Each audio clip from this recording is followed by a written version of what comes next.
Kita kemana-mana kita sudah bilang ini bukan punya kita, ini bukan punya kita, ini bukan. Yang dimiliki rakyat tinggal satu, suara. Jangan diambil lagi. Suara jangan diambil lagi, Mas Irawan. Pilkada sudah membaik kok dari tahun ke tahun sejak 2005. Apa urgensinya kita harus mengubah sistem demokrasi Republik Indonesia? Itu kan kata Pak Adian. Iyalah. Faktanya nggak begitu. Kenapa? Faktanya nggak begitu.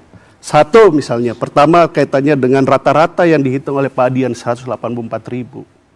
Pelaksanaan pilkada itu sumber pembiayaannya itu dari APBD.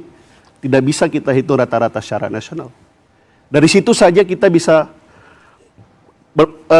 berpendapat bahwa kemampuan fiskal masing-masing daerah itu mempengaruhi kemampuan terhadap pembiayaan pilkada tersebut.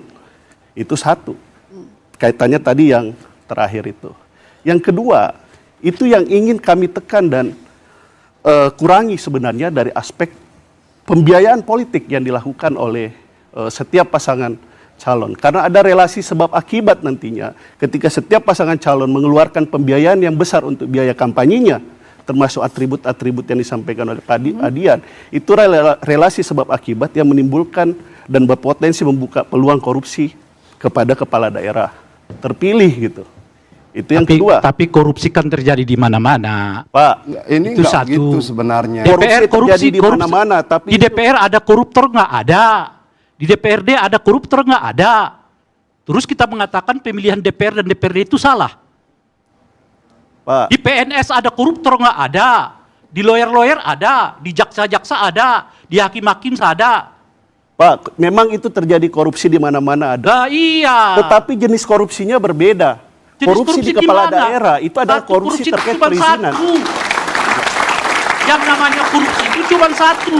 Mengambil hak warga, uang negara secara tidak legal. Nah itu yang saya maksud. Korupsi yang ada kepala daerah itu ada korupsi perizinan. Enggak begitu. Korupsi toh. terkait gratifikasi. Ya itu soal itu. Kalau DPR ya sesuai dengan kewenangan dirinya. Ya, itu. Kalau para jaksa ya sesuai dengan yang ada dirinya. Itu bukan bahan perdebatan, Bung. Tentu harus kita perdebatkan, Itu Pak. sama seperti dengan mengatakan ke Kompas TV ini, Kompas TV, lo dari mana? Dari sana, dari sini, dari sana. Jadi lo mau perdebatkan orang datang dari mana? Pak, bagi kami Partai Golkar melihat demokrasi pilkada itu sebagai instrumen dalam rangka pencapaian tujuan nasional kita. Pilkada langsung pun dalam tujuan itu. Itulah yang kita mau tata dan sederhanakan bahwa partai politik Pilkada langsung yang ditata sudah sangat baik, disukai oleh publik lebih dari 70% rakyat ini. Cara Apalagi yang Anda katakan.